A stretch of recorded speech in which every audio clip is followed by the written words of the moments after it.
ब्रह्ममूर्ति प्रणवतनुधर सर्ववीरंत sir भक्तानं कल्पवृक्षो भवजलतरणि सर्वतत्त्वानो तत्त्वं योगिनां हंसतत्त्वं हरिहरनिमितं श्रीपति वैष्णवानां शैवानां भैरवाख्य पशुपतिरिति जत्शक्ततत्त्वे च शक्ति बौधानां बुद्धरूप ऋषभजति वरजैन सिद्धान्त सर देवासो पातु नित्यं कलिकलुषहर नीलशूलादीनाथ। जय जगन्नाथ। साधारण मनीष को जेपरी ज्वर हुए श्री जगन्नाथ महाप्रभु आदि ज्वरे आक्रांत अछंती। श्री जगन्नाथ स्नान यात्रा रे अत्यधिक जल स्नान करिथिबारु अर्थात 108 गरा जल स्नान करिथिबारु प्रतिपदा ठारू नेत्र उत्सव पर्यंत प्रभु को 15 दिन पर्यंत ज्वर भोगिबा को पड़िबो। तथापि भक्त मानकर सेवक मानकर एवं जगत को तांकर दिव्य दर्शन देवा पाई प्रभु श्रीमंदिर रे पटिदिय भाव रे दर्शन दियंती। प्रभु दुईटी जगह दर्शन दियंती। ब्रह्मगिरी अलारनाथ ठारे ब्रह्मगिरी अलारनाथ भाव रे एवं पटिदिय भाव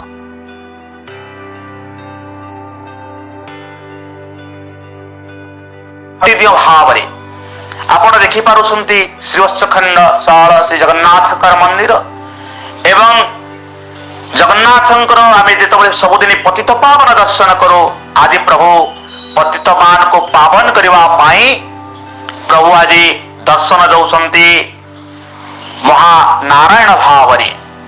कारण ये महानारायण आपण देखुछंती पद्मासन रे कृष्ण वर्णर महानारायण बसिछंती एवं तांको चारि हाथ रे चारि आयुध धारण करिछंती शंख चक्र गदा पद्म एवं दुई पार्श्व रे आपण देखंतु दुई पार्श्व रे सप्त ऋषि मध्य विद्यमान थांती। जुगे जुगे प्रभु भक्तमान को रक्षा करवा पाई जगत को रक्षा करवा पाई जगत हिते जगन्नाथ से पटिदिय भाव रे दर्शन दियंती। बलभद्र स्थान रे अनंत वासुदेव पटिदिय पूजा पाती। से धवल मूर्ति अनंत वासुदेव चारि हाथ विशिष्ट चारि हाथ रे शंख चक्र हल मुसळ धारण करिसंती एवं अनंत वासुदेवंकर दुई पार्श्व रे आपण देखंतु महादेव और नारद मध्य रही थांती। जगन्नाथंकर मुकैची परिवर्ते महानारायण पटिदिय पूजा पाई थांती एवं पद्मासन रे मध्य से उपविष्टन होई थांती। आपण देखंतु पतित पावन स्थान रे कृष्ण वर्णर महानारायण पटिदिय चारि हाथ रे चारि आयुध धारण करि थांती एवं दुई पार्श्व मध्य सप्त ऋषि विद्यमान अछंती। सुभद्रांक परिवर्ते पीतवर्णर कमलात्मक भुवनेश्वरी पूजा पाती। भुवनेश्वरी का दुई हाथ रे पद्म और आउ दुई हाथ अभय मुद्रा धारण करि थांती।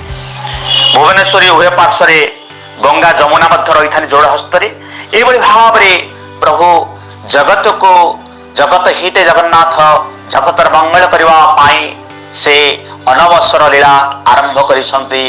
ए प्रभु निजे मध्य तथा दे तथा देवे अर्थात मनीष को जमती ज्वर मध्य हुए प्रभु को सेमती मध्य ज्वर होचंती ज्वर होइची एवं से मानवीय लीला द्वारा तांकर ए भगवत कृपा को लाभ करवा पाई भगवत कृपा रे समस्त जगत को उद्धार करवा पाई जगन्नाथ महाप्रभु पटिदिय भाव रे दर्शन दौसंती। जय जगन्नाथ जय जगन्नाथ।